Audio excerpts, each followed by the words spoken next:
Meiosis is a special kind of cell division that creates sex cells like sperm in males and eggs in females. These cells are also called gametes.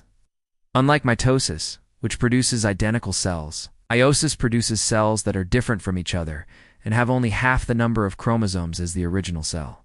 This is very important because when a sperm and an egg come together during fertilization, they combine their chromosomes and form a complete set again. Meiosis helps maintain the right number of chromosomes from generation to generation. The process of meiosis begins with one cell that contains two sets of chromosomes, one set from each parent.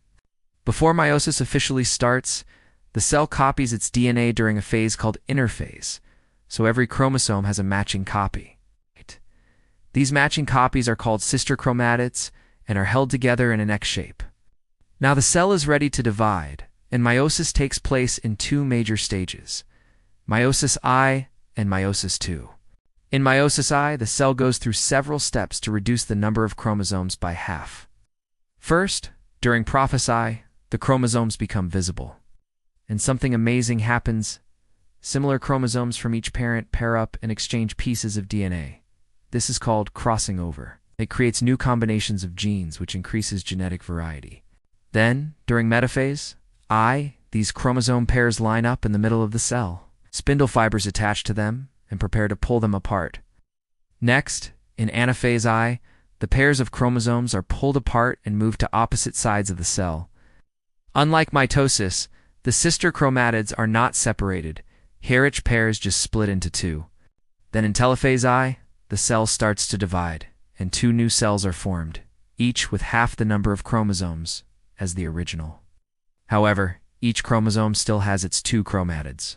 Meiosis II is similar to mitosis. The two cells from Meiosis IH go through another round of division. This time, the goal is to separate the sister chromatids. In Prophase II, new spindle fibers form in both cells. During metaphase II, the chromosomes line up again in the center. In anaphase II, the sister chromatids are finally pulled apart and moved to opposite sides. Then, in telophase II, the cells finish dividing. By the end of meiosis, one original cell has become four new cells. Each of these cells has half the number of chromosomes and is genetically different from the others. These cells are ready to become sperm or eggs. Thanks to meiosis, every person is unique because it mixes and shuffles genes in a special way.